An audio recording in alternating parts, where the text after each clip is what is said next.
Flash Info de ce lundi 6 juin 2026. À la une, Yaoundé accueille l'Assemblée générale de l'Association des secrétaires généraux des parlements francophones ASGPF en prélude à la 51e Assemblée parlementaire de la francophonie. Les échanges portent notamment sur l'éducation à la démocratie et l'éthique parlementaire. En religion, la paroisse EEC de Siméon à Yaoundé a reçu ce dimanche 5 juin 2026 la visite de Sa Majesté le Sultan Et Haj Mohamed Nabil Forifom Bombo Joya, roi des Bamoun. Cette visite fraternelle marquée par un culte spécial des temps de communion et un message du souverain s'est déroulée dans une ambiance de paix, de fraternité et de vivre ensemble. L'occasion également de présenter aux fidèles l'état d'avancement des travaux du temple.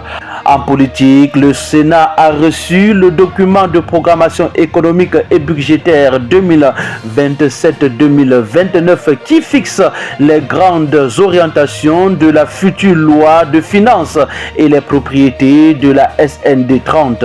Les administrations parlementaires francophones échangent à Yaoundé sur leur rôle dans l'éducation à la démocratie et le renforcement de l'éthique publique. En société, le gouvernement et ses partenaires renforcent la protection sociale des réfugiés et des personnes vulnérables avec l'annonce du projet des greniers de la solidarité nationale. La 11e édition du festival Foudavou a réuni à Maroua des milliers de participants autour de la valorisation du patrimoine culturel du peuple Giziga. 10 premiers bénéficiaires ont reçu les clés de leur véhicule dans le cadre du projet Kamtazi destiné à favoriser l'emploi des jeunes et la modernisation du transport urbain. En santé, après l'incendie de l'hôpital régional de Bamenda, le ministre Santé annonce des mesures d'urgence pour assurer la continuité des soins et préparer la reconstruction. En gouvernance, le conseil d'administration de la CEL a validé ses comptes et réaffirmé son engagement pour un secteur électrique plus performant et mieux régulé. Un séminaire de renforcement des capacités est organisé à Nomayos afin d'améliorer les contrôles douaniers et le traitement des contentieux. Le consulat du Cameroun à Dédach appelle les voyageurs à respecter la nouvelle réglementation saoudienne sur la déclaration des devises et objets de valeur. En sécurité, les listes des candidats retenus pour les visites médicales du recrutement de la gendarmerie nationale sont désormais disponibles. Les examens débutent le 13 juillet prochain.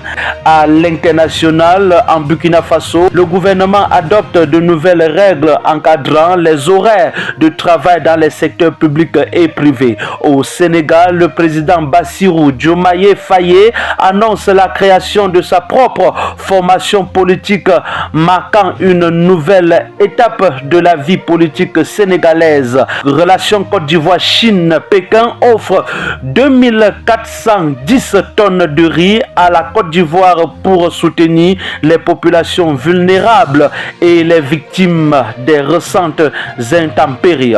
Et en sport, la nation a rendu un hommage au colonel Ahmad Kalbaka Madboum, figure emblématique du sport camerounais et africain, lors des obsèques officielles organisées à Yaoundé.